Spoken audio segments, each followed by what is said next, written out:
The door closed with a sound that was too soft to be a slam, but too final to be anything else. October 1954. Universal Studios, Lot 7. A small production office that smelled like stale coffee and mimeograph ink. The walls were thin enough that you could hear the crew setting up outside, hammers against wood. Someone shouting about lighting. The low rumble of a camera dolly being wheeled across concrete. Clint Eastwood stood in the hallway holding a manila envelope with his name on it. 24 years old, 6'4", shoulders like a linebacker. But right now he looked smaller than that, folded in on himself, like he was trying to take up less space. Inside the envelope was his termination notice. 1 page. Typed. Professional. It thanked him for his time. It wished him well in his future endeavors. It said his contract with Universal Studios was terminated effective immediately. It didn't say why. But Clint knew why. He'd been at Universal for 18 months. A contract player, that's what they called it. $75 a week to show up, take acting classes, do screen tests, play bit parts in whatever productions needed bodies. A soldier in a war film. A lab technician in a science fiction picture. A ranch hand in a western. 1 line here. 2 lines there. Mostly he just stood in the background and tried not to bump into anything. The acting coaches hated him. He was too stiff, too self-conscious. He couldn't cry on command, couldn't project emotion across a room. When they told him to be angry, he just looked uncomfortable. When they told him to be romantic, he looked like he wanted to leave. "You're not an actor," one coach had told him after a particularly bad scene study class. "You're just a tall guy who showed up." The directors didn't like him much either. He was slow. He asked too many questions. He wanted to know motivation and backstory, and why his character would say this line instead of that one. That kind of thinking was fine for serious actors, method actors, people who'd studied at the Actors Studio in New York. But contract players weren't supposed to think. They were supposed to show up, hit their marks, say their lines, and get out of the way. Clint couldn't do that. Or wouldn't. It was hard to tell which. The final straw had come 3 weeks earlier. He'd been cast in a picture called The First Traveling Saleslady. A comedy. Nothing special. He was playing a supporting role. A lieutenant at a military fort. His character had maybe 8 lines total. The director was Arthur Lubin. 60 years old. Efficient. Professional. He'd directed hundreds of films and television episodes. He knew what he wanted, and he knew how to get it quickly. Clint didn't give it to him. They'd been shooting a scene in the fort's courtyard. Clint's character was supposed to deliver a report to his commanding officer. Simple. Straightforward. Should have taken 1 take. It took 11. The first take, Clint's voice was too quiet. The second, he stumbled over a word. The third, he looked at the camera. The 4th through 7th, Lubin couldn't articulate what was wrong, but something was off. The 8th take was almost good, but Clint had moved out of his light. The 9th, he'd moved back into his light, but the rhythm was wrong. The 10th, everything was technically correct, but it felt dead. On the 11th take, Lubin called cut in the middle of Clint's first sentence. "You're thinking too much," Lubin said. Clint looked confused. "I'm trying to understand the character. There's nothing to understand. You're a lieutenant. You're delivering a report. That's it. But why is he delivering it now? What's the urgency? What does he want from the commanding officer?" Lubin stared at him. "He wants to deliver the report, because that's what the script says." But, Mr. Eastwood. This is not Hamlet. This is not Death of a Salesman. This is a B-picture about a lady selling barbed wire. Your character exists to move the plot forward. That's all. Now please, just say the lines like a normal human being. and let's move on. Clint had tried. He'd done take 12. It was fine. Good enough. They'd moved on. But after that day, Lubin had gone to the production office. He'd filed a report, and that report had made its way to the executives who managed contract players. The report said that Clint Eastwood was difficult, that he overthought simple scenes, that he lacked natural screen presence, that he was too tall and too stiff and too something they couldn't quite name but knew when they saw it. The report recommended termination. 2 weeks later, Clint got the envelope. Now he stood in the hallway, holding it, trying to figure out what came next. He didn't go back to his apartment right away. He drove, just got in his beat-up Plymouth, and drove east on Sunset Boulevard, then north, into the hills. He pulled over at a lookout point and sat there, watching the city spread out below him. All those lights, all those people, all those dreams happening in real time while his was being packed into a manila envelope. He'd come to Los Angeles in 1950, freshly discharged from the Army. No plan, no connections. Just a vague idea that maybe he could be in pictures. He was tall. He was decent looking. He could ride a horse. He'd grown up around them in Northern California. That was enough, wasn't it? It wasn't. He'd worked lumber yards and gas stations and delivered papers before he got noticed by a camera operator who thought he had the right look for westerns. That led to the screen test. That led to the contract. That led to 18 months of being told he wasn't good enough in increasingly polite ways. And now it was over. He could go back north. His family was up there. He could get a job. A real job. Construction, maybe. Or logging. Something that didn't require him to pretend to be someone else, while people judged whether he was pretending correctly. That would be the smart thing to do. Clint sat there until it got dark. Then he drove home. He didn't tell anyone about getting fired for 3 days. Not his girlfriend, not his roommate, not his family. He just got up every morning like he still had somewhere to be. On the 4th day, his girlfriend found the envelope. She read it. She sat down at the kitchen table and waited for him to come home. "Why didn't you tell me?" she asked. "I don't know. Are you okay?" He thought about that. "I don't know that either." "What are you going to do?" "I guess I'll figure it out." She was quiet for a moment. "You know what I think?" "What?" "I think they're wrong about you." Clint almost smiled. "Yeah? Based on what?" "Based on the fact that you care. All those other contract players, they just show up and collect a paycheck. But you actually want to understand what you're doing. That's not a weakness, Clint. That's the only thing that matters."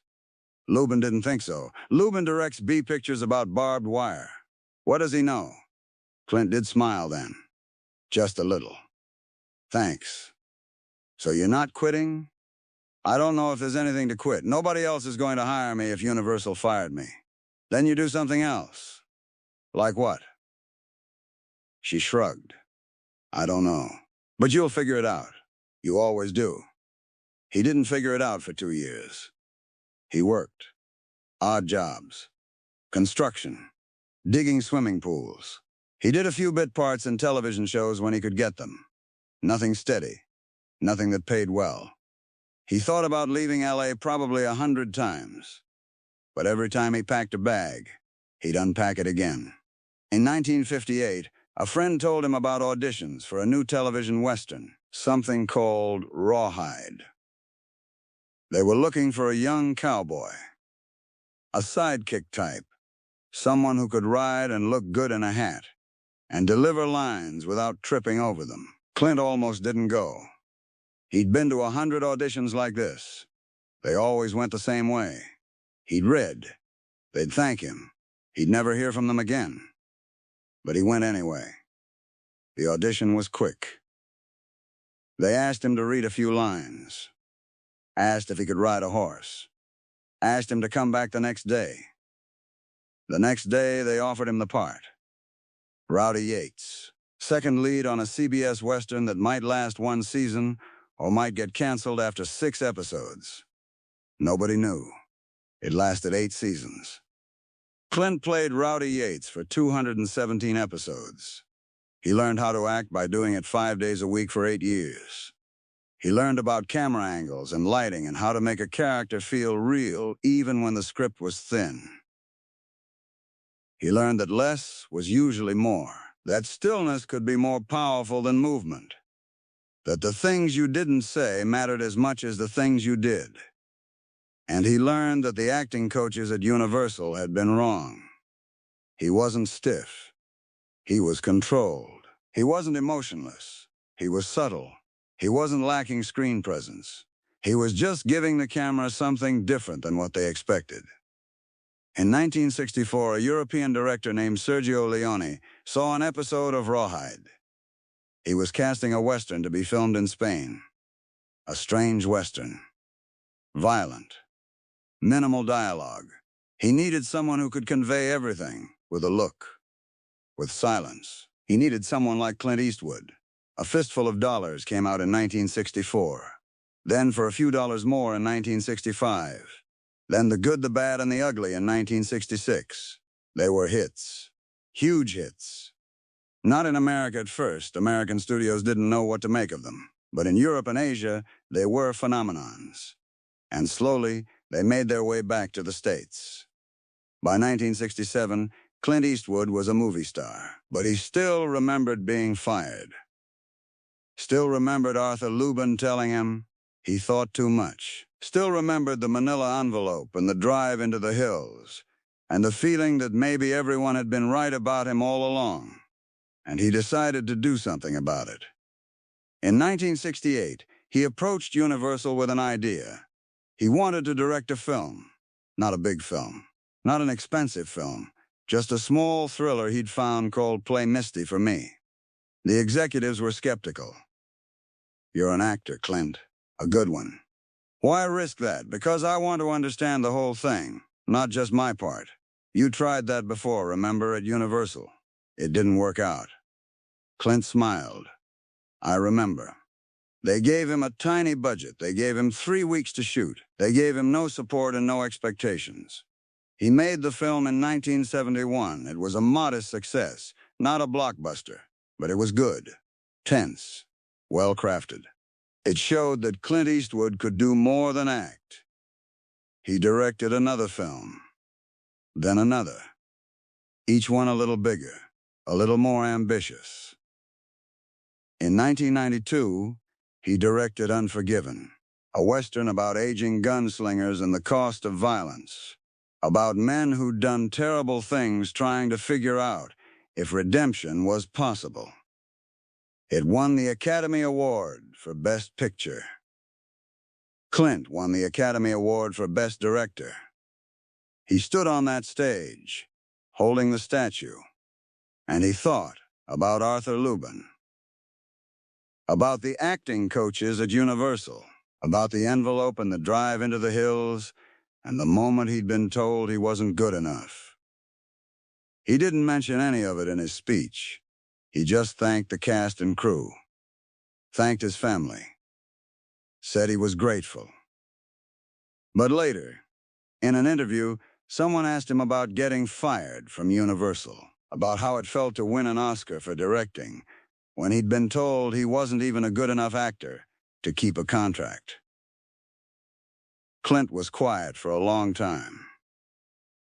"Getting fired was the best thing that ever happened to me," he said finally. The interviewer looked surprised. "Really?" "Yeah, because if they'd kept me, I would have spent the next 10 years playing bit parts in forgettable movies. I would have been safe, comfortable, and I never would have learned anything. So you're grateful they fired you? I'm grateful they were honest. They looked at me and said, 'This isn't working.' And they were right. What I was doing wasn't working." I was trying to be what they wanted instead of figuring out what I was. When did you figure that out? Slowly, over years. But getting fired was the start. It forced me to stop waiting for permission, to stop trying to fit into someone else's idea of what an actor should be. What should an actor be? Clint smiled. I don't know. But I know what I am. I'm someone who needs to understand the whole story, who needs to know why a character does what they do, who can't just hit marks and say lines without knowing what it all means. He paused. The coaches at Universal thought that was a weakness. But it turned out to be the only thing that mattered. The interviewer asked one more question. If you could go back and talk to the version of yourself who got fired, the one standing in that hallway with the envelope, what would you say? Clint didn't hesitate. I'd tell him to stop standing in the hallway. That's it? That's it. Stop standing there feeling sorry for yourself. Stop waiting for someone to tell you what to do next. Just move. Pick a direction and start walking. Because nobody's coming to save you. Nobody's going to hand you a career. You have to build it yourself, piece by piece, from whatever materials you can find. That sounds hard. It is hard. But it's better than standing still. Arthur Lubin died in 1995. His obituary mentioned that he directed hundreds of films and television episodes. It mentioned his work with Abbott and Costello, his work on the Francis the Talking Mule series. It didn't mention Clint Eastwood, but Clint mentioned him. Once. In an interview about directing. The first director who fired me taught me the most important lesson I ever learned, Clint said. What was that? That caring about the work isn't enough. You have to care about it in the right place, in the right project, with the right people. And if you're in the wrong place, no amount of caring will save you. So what do? You find the right place. Or you make it. Clint Eastwood went on to direct over 40 films. He won 4 Academy Awards. He was nominated for 11. He became one of the most respected filmmakers in Hollywood. But the manila envelope still exists. It's in a box somewhere. A piece of paper that said he wasn't good enough. That said his services were no longer required. He kept it, not as a reminder of failure, but as proof that endings are just pauses. That getting fired isn't the end of the story. It's just the moment when the story you were telling yourself stops working. And you have to start telling a different one. One that's truer. One that's yours. And sometimes, if you're lucky, if you're stubborn, if you refuse to stop walking, that story turns out better than anything you could have imagined when you were standing in that hallway, holding an envelope, wondering what comes next. What comes next is whatever you build, piece by piece, film by film, year by year, until the people who said you weren't good enough are just names in old contracts, and you're the one holding the statue.